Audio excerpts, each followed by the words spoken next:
सृष्टि के माता पिता जो कि हमारे मनु और शतरूपा जी हैं, जिनसे हम लोगों की उत्पत्ति हुई है, उनका ये एक प्रसिद्ध मंदिर है। आइए यहाँ जानने का प्रयास करते हैं। मनु शतरूपा मंदिर के संरक्षक आचार्य जी से बात करते हैं और जानते हैं कि क्या है इस मंदिर का इतिहास, आखिर क्या है यहाँ की ऐतिहासिक एवं धार्मिक पृष्ठभूमि। जय श्री राम। जय श्री राम। जय श्री राम। ये वो पवित्र भूमि है जहाँ से सृष्टि का प्रारंभ हुआ, जहाँ से हम सब लोग प्रारंभ हुए, जन्म प्रारंभ हुआ। वो महाराज मनु और शतरूपा जी जिनसे हम सब जन्म लिए, यहाँ पर 23,000 वर्ष तक तपस्या करके यहाँ भगवान ब्रह्मा विष्णु शिव को उत्पन्न किया और अंत में भगवान राम जी का दर्शन पाया। राम जी से भी कहा कि सृष्टि का प्रारंभ में आप मेरा सहयोग करें, आप पुत्र रूप में जन्म लें। भगवान राम ने कहा कि मैं अभी नहीं आ सकता हूँ, क्योंकि धर्म चरम सीमा पे है।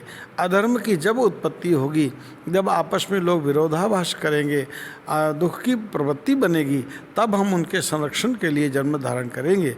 अतः आप यहाँ तपस्या करो, सृष्टि का विस्तार करो। समय आने पर आप अयोध्या के सम्राट महाराज दशरथ होंगे, आपकी धर्मपत्नी शतरूपा जी कौशल्या होंगी, तब मैं आपको पुत्र रूप में प्राप्त होऊंगा।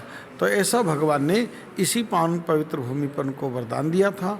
और तब महाराज मनु दूसरे जन्म में दशरथ का रूप प्राप्त किया, शतरूपा जी कौशल्या का रूप में जन्मी और भगवान राम अयोध्या में उनको पुत्र रूप में मिले।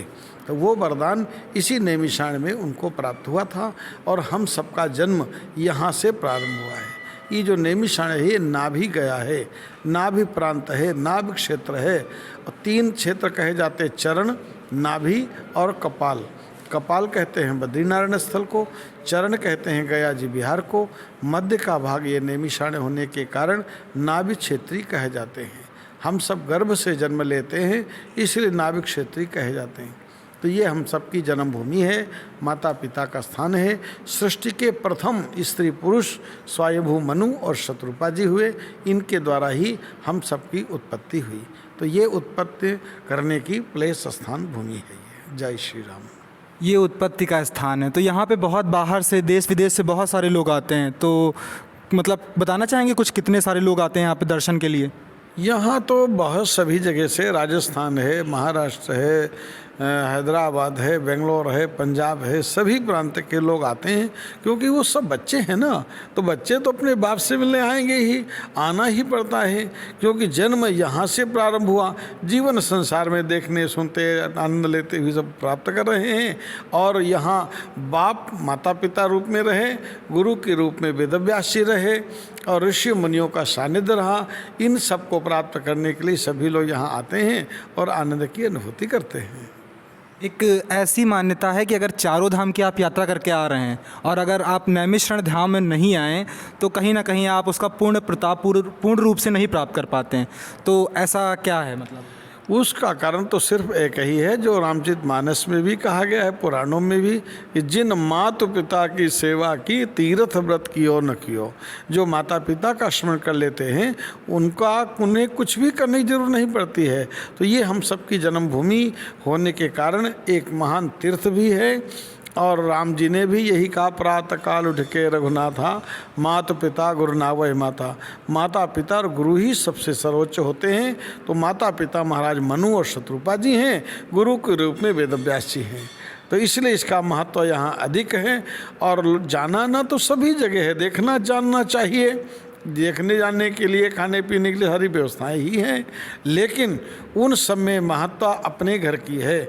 जहाँ हमारा विश्वास होता है, जहाँ हमारी आस्था होती है, ईश्वर वहीं होते हैं। तो भगवान का न कहीं हैं न कहीं होंगे, और ऐसी कोई जगह नहीं है जहाँ वो नहीं है। तो सभी जगह हरि व्यापक है, लेकिन मेन जहाँ हमारी आस्था जुड़े वहीं पर ईश्वर हैं। जहाँ राम वहाँ अयोध्या, वही अयोध्या। और जहाँ अयोध्या है वहाँ राम होंगे, ऐसा नहीं है। जहाँ राम है वहाँ अयोध्या हो जाती है। सही बात है। जैसे कि हनुमान जी ने मतलब मोतियों को फेंक दिया था जिन मोती में राम सीता नहीं थे। और आपने बिल्कुल सही कहा आचार्य कि माता पिता की परिक्रमा करके हमारे गणेश भगवान ने पूरे संपूर्ण जग की परिक्रमा कर ली थी। तो माता पिता का स्थान सर्वोच्च है और उससे ऊपर कभी कुछ हो भी नहीं सकता। हम लोग के वहाँ तो माता पिता को सर्वोच्च माना गया है। तो हमसे बात करने के लिए बहुत बहुत शुक्रिया। जय श्री राम। जय श्री राम। जय श्री राम। जय श्री